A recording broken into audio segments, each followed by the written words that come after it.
사랑하는 통독의 성도 여러분, 오늘도 이렇게 말씀을 여러분들과 만나게 된 것을 기쁜 감사를 드리고요. 말씀을 통해서 우리가 새롭게 되어진다는 것은 늘 감사한 일이 아닌가 싶습니다. 오늘부터 우리는 창세기의 말씀을 살펴보려고 합니다. 창세기가 뭐죠?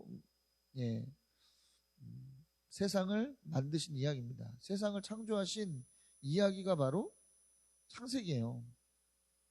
여러분, 하나님께서 세상을 창조하셨다. 이것은 너무나도 중요한 믿음이지 않을 수 없습니다. 왜요? 우리의 정체성과 관련이 있기 때문에 그렇습니다. 이 창세기라고 하는 기록이 나오게 된 계기가 그런 거예요. 묻는 것이죠. 우리는 어디서부터 왔느냐? 우리는 어떤 존재냐? 이런 물음에서부터 이 창세기가 출발하고 있기 때문에 그렇습니다. 정체성에 대한 이야기를 담고 있어요. 정체성에 대한 이야기. 그렇기 때문에 우리가 이 창세기를 통해서 바르게 하나님의 뜻을 이해한다면 성도로서의 정체성, 하나님의 나라 안에 살아가는 백성으로서의 정체성이 온전히 세워질 수 있을 줄로 믿습니다. 바라기는 이러한 은혜를 경험하신 여러분들 되시기를 바라요. 자, 단락으로 들어갑니다. 첫 번째 단락, 창세기 1장의 첫 번째 단락입니다. 1에서 2절입니다. 하나님의 창조 전입니다. 하나님의 창조 전. 자, 지금 하나님께서 창조를 시작하시기 전 상황을 기록하고 있어요. 태초라고 하는 말이 나오죠. 태초. 이것은 뭡니까? 아무것도 시작되지 않았을 때, 아무것도 존재하지 않았을 때부터 이야기하고 있는 거예요.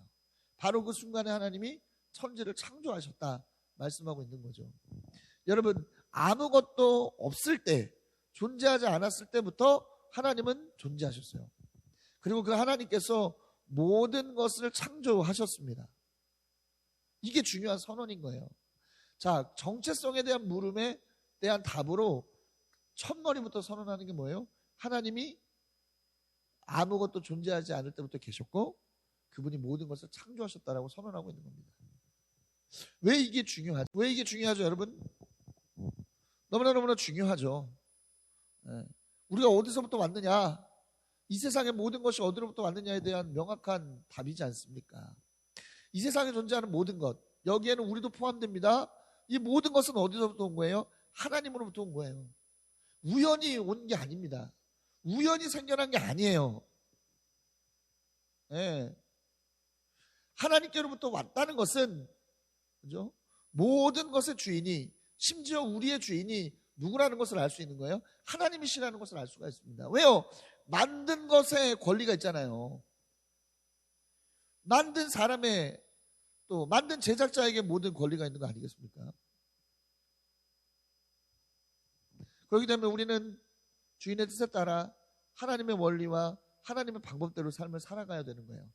이걸 인정하지 않기 때문에, 태초에 하나님이 천지를 창조하셨다라고 하는 사실을 인정하지 않기 때문에 인간은 인간의 마음대로의 삶을 살아가게 되는 거라는 것을 우리는 알아야만 하겠습니다. 자, 2절은 하나님께서 창조하시기 전의 상태에 대해서 구체적으로 설명하고 있는데요. 땅이 혼돈하고 공허했다. 이건 땅이 무질서의 상태에 있었다는 것을 이야기하고요. 어둠이 깊음 위에 있었다 말하고 있습니다. 자, 어둠이라고 하는 것은 뭐예요? 반하나님적인 것을 보통 의미합니다. 이게 죄라든지, 그렇죠? 무지라든지 이런 표현을 쓸 때 우리가 어둠이라고 하는 표현을 쓰죠. 그러니까 하나님이 없는 거, 그렇죠? 하나님을 대항하는 거, 이것을 어둠이라고 해요. 그런데 또 다른 의미가 있습니다. 하나님의 현존, 그러니까 하나님의 존재가 가려질 때 어둠이라고 하는 표현을 쓴다는 것을 우리는 또 알아야만 해요. 하나님께서 이 땅에 사람들에게 자신을 드러내실 때 어떻게 드러내시죠? 직접적으로 드러내실 수 없죠. 왜? 어느 누구도 그 영광을 감당할 수가 없어요. 그분의 영광을 직접 눈으로 대하면 모든 사람들은 죽게 돼 있습니다. 그래서 어떻게 하시죠? 의도적으로 구름을 통해서 자신을 가리시죠. 가리는 방식으로 임재하셔요. 자, 신명기 4장 11절 보니까 이런 기록이 있어요. 그리하여 당신들이 산기슭에 가까이 와서 서자 하늘 한가운데까지 높이 치솟은 불길이 그 산을 휩싸고 어둠과 검은 구름이 산을 덮었다. 네, 어둠과 검은 구름이 산을 덮었다. 이야기하고 있지 않습니까? 하나님의 현존이 가려진 상태를 얘기해요. 아, 이거 중요하죠? 네? 이 땅에 아직 뭐예요? 이 땅에 하나님의 어떤 그런 하나님이 어떻게 되고 있는 하나님의 현존이 임했다라고 하는 것을 상징할 수 있는 것이죠. 땅이 혼돈하고 공허한데 이것을 하나님께서 그냥 보시는 게 아니라 어떻게 하시는 거예요? 내려오셔서 드디어 하나님이 무언가를 일하실 것을 시작하고 계신다는 거죠. 누군가 요청해서도 아닙니다. 하나님 스스로 이러한 일을 하신 거예요. 이러한 일을 하신 겁니다. 자, 그리고 뭐라고 이야기합니까? 하나님이 드디어 이 혼돈하고 공허한 땅에 내려오셨어요. 예.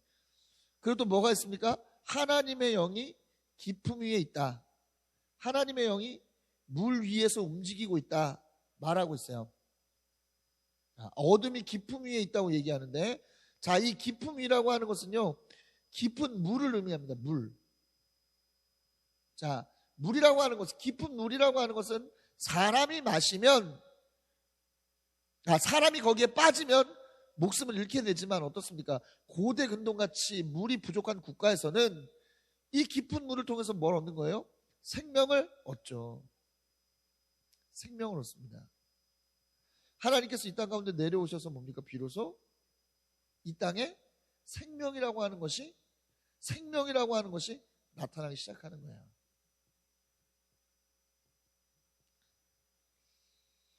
이 땅 가운데 일어나는 모든, 그죠? 이 땅 가운데 일어나는 모든 악의 원인은 뭡니까? 하나님의 부재입니다. 하나님의 부재. 하나님이 계시지 않으면 어떤 곳이든지 그것은 혼돈할 수밖에 없고 공허할 수밖에 없고 무질서할 수밖에 없는 거예요. 그러나 이러한 곳에 하나님께서 오시면 어떻게 되는 겁니까? 그 무질서와 공허가 생명으로 바뀌어지고, 그죠? 하나님께서 보시기에 아름다운 그러한 모습으로 바뀌어지게 된다는 것을 우리는 기억해야만 하겠습니다. 또 뭐라고 말씀하세요? 하나님의 영은 물 위에 움직이시고 계시다 말씀하고 있죠. 하나님의 영이라고 하는 것은 바람이라고 하는 의미로 해석될 수도 있고, 호흡이라고 하는 것으로 해석될 수도 있고, 영이라고 하는 것으로 해석될 수도 있습니다. 예. 그래서 많은 분들이 이 대목을 하나님의 성령을 나타내는 것이다라고 해석하기도 하죠. 예. 여러분, 하나님께서는 지금 세상이 창조되기도 전에 모든 것이 혼돈하고 공허할 때 하나님의 영이 어떻게 되고 있어요? 휘돌아 가신다. 이게 뭐예요? 창조에 대한 준비를 해나가신다는 것이죠. 세상이 아무런 꼴을 갖추지 못했을 때 하나님께서는 창조를 준비하고 계십니다. 네. 그렇죠? 이것을 우리가 영적으로 생각해 볼 수 있어요. 구원의 관계로 우리가 생각해 볼 수 있습니다. 그렇죠? 하나님을 잃어버리고 모든 것이 혼돈하고 무질서한 삶을 살아가고 있는 사람들에게 하나님은 어떻게 하세요? 찾아가셔서 그들에게 생명의 길을 알려주시고 그들을 통해서 거듭날 수 있는 방법들을 알려주시죠. 그리고 성령을 통해서 어떻게 하십니까? 그들이 거듭날 수 있는 준비를 행하시고 그들로 하여금 어떻게 하세요? 하나님의 백성으로 나올 수 있는, 변화될 수 있는 그러한 일들을 열어가신다 라고 하는 것을 알 수가 있는 것이죠. 네. 하나님의 창조가 일하는 것을 알려주고 있습니다. 그러니까 지금 우리의 인생 가운데 공허하고 힘들고 혼돈한 일이 있다 하더라도, 그죠? 우리는 낙심할 것이 아니라 누구를 찾으면 되는 거예요? 이 모든 것들을 바꾸시는 새로운 창조를 통해서 우리를 새롭게 하실 하나님을 간절히 바라고 하나님을 붙들면 된다는 것을 알 수가 있습니다. 이러한 부분들을 깊이 새기신 여러분들 되시기를 바라요. 다음 단락입니다. 3에서 31절 창조입니다. 창조. 자, 본 단락에서는 창조에 대한 부분들을 설명하고 있어요. 자, 창조가 이런 순서로 진행되죠. 빛, 그렇죠? 빛, 그리고 하늘, 육지와 바다를 나누신 것, 식물, 해달별, 또 새와 물고기, 짐승, 그리고 사람, 그리고 안식의 순서로 창조된 것을 볼 수가 있습니다. 이러한 창조의 기록을 보면 세 가지의 특징을 우리가 볼 수 있는데요. 첫 번째는 말씀으로 지으셨다는 겁니다. 하나님의 말씀으로. 자, 하나님께서 말씀으로 세상을 창조하시는 것은 이유가 있죠. 우리가 어제 말씀을 통해서 살펴본 것과 같이 말씀에는 특별한 능력이 있기 때문에 그렇습니다. 네, 어떤 능력이요? 두 가지. 책임성이 있고 영향력이 있다고 말씀드렸습니다. 뭐예요? 책임성이란 하나님의 말씀은 반드시 이루어진다는 거. 두 번째는 뭡니까? 영향력, 생명을 유지하게 한다는 것. 이 두 가지의 능력이 있기 때문에 하나님은 말씀을 통해서 이 땅을 지으셨다는 거죠. 요한복음 1장 1에서 4절을 보면 자세히 이런 부분들을 알 수가 있죠. 말씀은 하나님의 도구이자 하나님의 동지이자 하나님의 협력자였습니다. 그리고 이 말씀이 나중에는 어떻게 되죠? 아까 우리가 1, 2절 살펴보면서 말씀드렸던 것과 같이 사람을 새롭게 창조하시는 이를 위해서 어떻게 하십니까? 빛으로 이 땅 가운데 내려오시는 예수 그리스도로 현존한다는 것을 우리는 알 수가 있습니다. 그냥 상당한 의미가 있는 것이죠. 말씀으로 세상을 지었다는 것은 상당한 이러한 의미를 던져준다는 것을 알 수가 있습니다. 두 번째는 뭡니까? 하나님 보시기에 기뻐하셨다, 좋아하셨다라는 거예요. 이것은 뭐냐면 모든 창조가 하나님의 의도, 하나님의 뜻과 부합한 창조였다라는 것을 보여주는 것이죠. 작가가 자신의 작품에 만족하고 기뻐하듯 하나님은 모든 창조물을 보시고 기뻐하셨어요. 예, 이 땅에 존재하는 어떠한 창조물도 하나님 보실 때에는 기뻐하실 만한 가치가 있는 그러한 존재들이었다는 것을 우리는 알아야만 합니다. 예, 우리도 마찬가지죠. 어떤 모양이든 어떤 위치든 그와 상관없이 우리는 근본적으로 하나님 보시기에 아름다운, 하나님 보시기에 기뻐할 만한 가치를 가진 존재였다는 것을 우리는 알아야 된다는 거예요. 이걸 모르기 때문에 뭐죠? 자존감이라고 하는 것이 낮아질 수밖에 없는 것이죠. 또 뭐예요? 이것을 우리가 모르기 때문에 어떻게 되는 거예요? 세상 안의 질서가 또 깨지게 되는 겁니다. 여러분 생각해 보세요. 우리가 어떤 박물관이나 그죠? 미술관에 가면 가치가 굉장히 큰 어떤 그런 미술품이나 어떤 그런 고대 유물이 있다고 칩시다. 어떻습니까? 그것을 어때요? 어떻게든 철저하게 지키려고 하죠. 어떻게든 잘 관리하려고 하죠. 그 아름다운 모습이 어떻게 되도록 망가지지 않도록 하기 위해서. 자, 이 땅에 존재하는 모든 것들이 하나님께서 기뻐하시는 존재였다라고 하는 사실을 우리가 인식하면 어떻게 하려고 하는 것이 발동합니까? 지키려고 하는 것, 보호하려고 하는 것, 그 원형의 모습을 잃지 않게 하려는 그러한 모습이 발동하게 되는 거예요. 그것은 이웃에게 대한 시선, 또 세상에 존재하는 모든 피조물들에 대한 시선도 그렇지만 특별히 우리 자신을 위한 시선도 그렇게 되는 거예요. 아, 내가 그런 존재구나. 나의 인생을 또 나라고 하는 것을 어떻게 해야 된다? 보다 더 가치 있게 다뤄야 되고 보다 더 어떻게 하나님 보시기 아름다운 삶을 살려고 하는 그러한 어떤 결단들로 이어질 수 있게 되기 때문에 그렇습니다. 그럼으로써 뭐예요? 우리의 가치도 덩달아 상승하게 되는 것이죠. 사랑하는 여러분, 여러분은 하나님께서 기뻐하시는 존재들이었다는 것을 기억하시기 바랍니다. 여러분들의 가치를 함부로 먹이지 마시기 바라요. 세 번째, 복을 주셨다는 겁니다. 복을 주셨다. 창조를 마치시고 생육하고 번성하고 충만하고 그렇게 말씀하시죠. 생육하고 번성하고 땅에 충만할 것을 말씀합니다.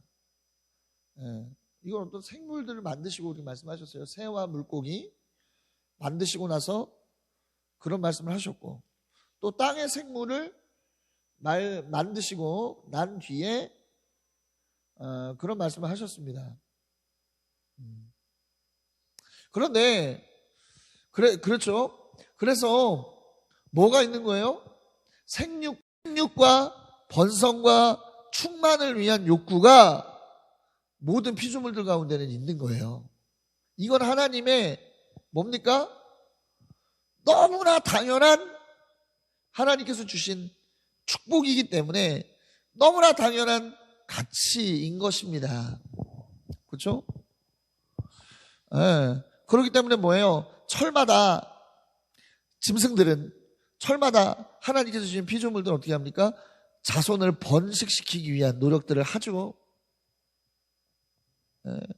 그런 노력들을 하죠. 너무나 자연스러운 겁니다.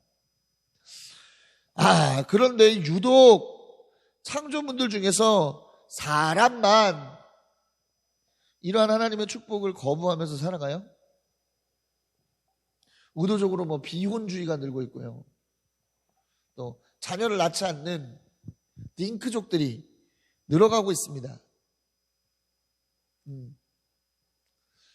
여러분, 생육하고 번성하는 것은 하나님께서 우리 가운데 주신 축복인데 그것을 마치 의무로 규정하고 여성들을 향한 속박으로 규정하고 그것을 거부하는 운동들 늘어나고 있어요.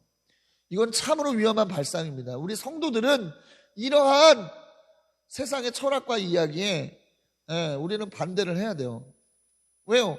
하나님의 원래 뜻은 뭡니까? 창조하신 하나님의 원래 뜻은 뭐예요? 우리가 생육하고 번성하고 충만하기를 바라시기 때문에.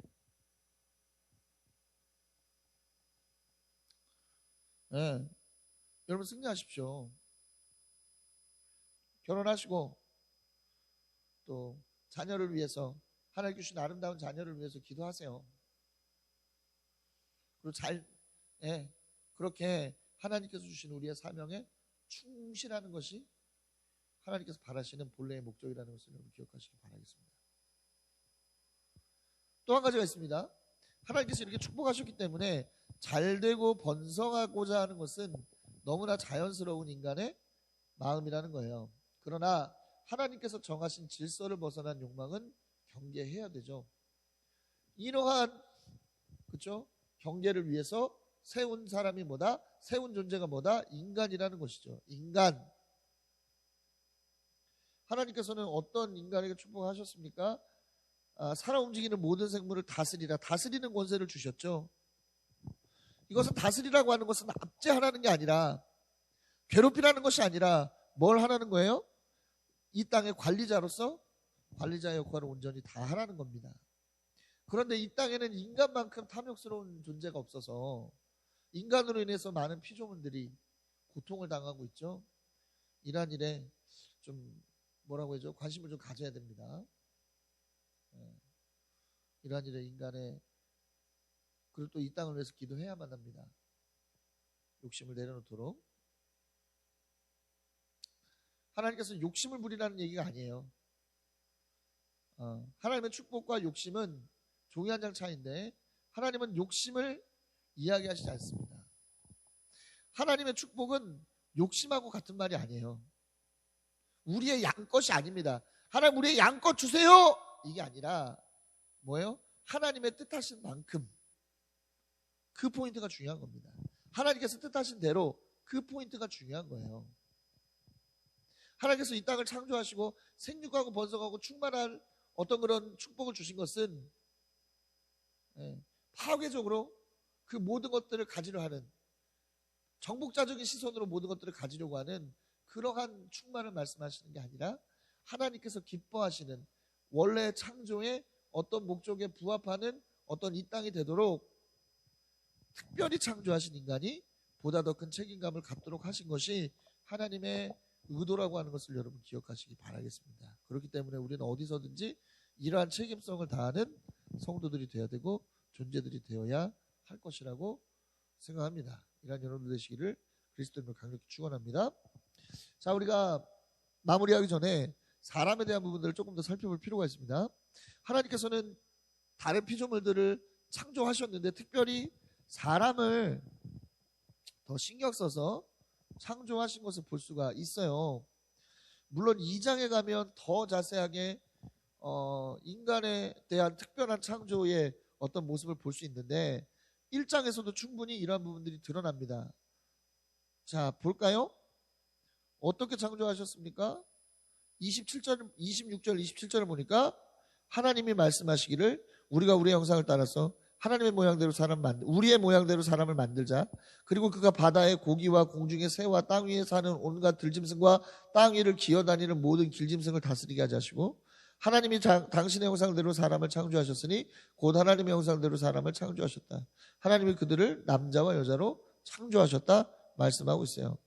자, 하나님의 형상대로 창조하셨다. 이 대목이 포인트죠. 인간이 특별한 이유는 뭐예요? 하나님의 형상대로 창조되었다는 것, 바로 이거 아니겠습니까? 자, 여러분, 하나님의 형상이라는 게 뭡니까? 그러면 하나님이 눈, 코, 입을 갖고 계시고 팔다리를 갖고 계시고 뭐 이런 거예요? 하나님이 성별이 남자가 있고 여자가 있고 하늘 아버지가 있고 어머니가 있고 뭐 이렇다는 걸 얘기합니까? 아니죠. 아니죠. 하나님의 교회는 그러한 논리로 하늘 어머니를 주장하는데 그건 아니죠. 하나님의 형상이라고 하는 것은요, 하나님이 남자와 여자가 있고 이게 아니에요. 하나님의 형상이라고 하는 것은 영을 의미합니다. 영. 하나님과 공유하는 영역을 의미하는 거예요. 예. 하나님의 형상이 바로 그런 것입니다, 여러분. 여러분, 그렇다면 하나님께서는 왜 인간에게 이렇게 하나님과 공유할 수 있는, 하나님과 관계할 수 있는 영적인 부분들을 추가해서 만드셨을까요? 이유가 있죠. 왜? 하나님께서 창조하신 목적, 인간을 창조하신 목적에서 드러나지 않습니까? 하나님께서 인간을 창조하신 목적이 뭐예요? 하나님께서 창조하신 이 땅을 관리할 수 있는 관리자로서의 어떤 그런 사명을 가지고 이 땅 가운데 인간을 만드셨어요. 인간은 하나님의 대리자이기도 하고 하나님의 관리자이기도 합니다. 청직이기도 합니다. 그렇기 때문에 중요한 것은 뭐예요? 하나님과의 관계가 가능해야죠. 그래야 하나님의 뜻에 따라서 이 세상을 관리하지 않겠습니까?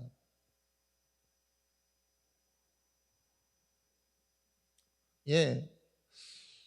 그래서 하나님은 이 사람을 창조하시고 이것에 맞게 뭐예요? 땅을 정복하고 모든 생물을 다스릴 수 있는 말씀을 하신 거고요. 자, 우리는 영적인 존재들입니다. 그래서 영적인 존재들이에요. 그리고 영적인 존재라고 하는 것은 그래서 특별한 겁니다. 근데 왜 이 땅이 하나님께서 바라시는 대로 작동하지 않느냐? 아담의 원죄로 인해서 이 영혼의 기능이 망가졌거든. 영혼의 기능이 파괴됐거든요. 영이 죽어버렸거든. 그러니까 하나님하고의 관계하고 교통할 수 있는 부분들이 막혀지니까 당연히 인간들이 하나님의 대리자로서 온전한 사명을 감당할 수 없는 거예요. 네. 그러나 우리는 그럴 수 있죠. 왜? 예수 그리스도의 십자가의 은혜를 믿음으로써 어떻게 됐기 때문에 이 영의 기능이 회복됐기 때문에 하나님의 뜻을 묻고, 그렇죠? 하나님의 사명을 알고 그 사명을 감당해 나가는 삶을 살아야 하는 것이 또 그러한 이유이기도 합니다. 자, 웨슬리는 하나님의 형상을 세 가지 형상으로 이야기하고 있어요. 첫 번째는 자연적 형상. 이것은 불멸성, 완전한 이해력을 이야기하고 자유의지와 다양한 감정을 가진 것을 하나님의 형상 중에 하나로 봤어요. 네. 두 번째, 정치적 형상입니다. 이것은 세상을 다스릴 수 있는 존재로서의 형상을 말합니다. 세 번째는 뭐예요? 도덕적 형상을 얘기해요.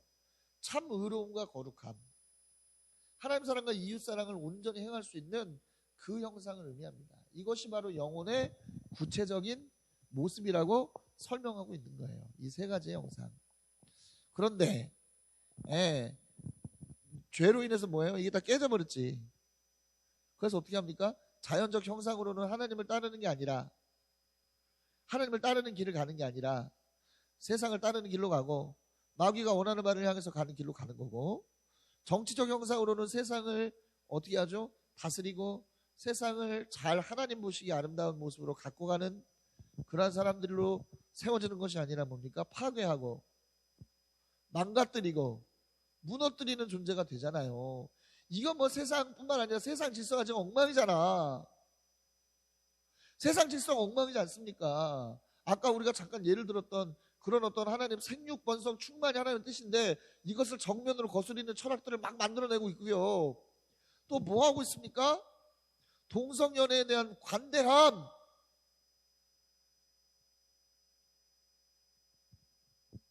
어떤 하나님께서 말씀으로 정하신 순리들을 자꾸만 반대하고 박해하고 꺾어뜨리려 하는 수많은 시도들, 이게 어디서부터 나오는 거예요?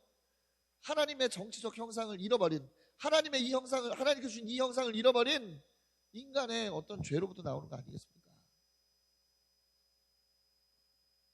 도덕적 형상이 훼손됐기 때문에 하나님 사랑이 문제가 생기는 것도 마찬가지고요. 하나님께 예배하는 일을 하지 않고도 어떻게 평안할 수 있습니까? 그럴 수 없는 겁니다. 승리합시다.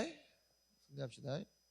그러나 예수님께서 우리를 구원하시는 이유로 구원의 은혜를 경험하면 우리는 이 모든 형상을 회복합니다. 그래서 하나님과의 관계를 통해서 우리가 온전히 하나님의 뜻을 행할 수 있는 그런 은혜들로 나아갈 수 있음을 여러분 기억하십시오.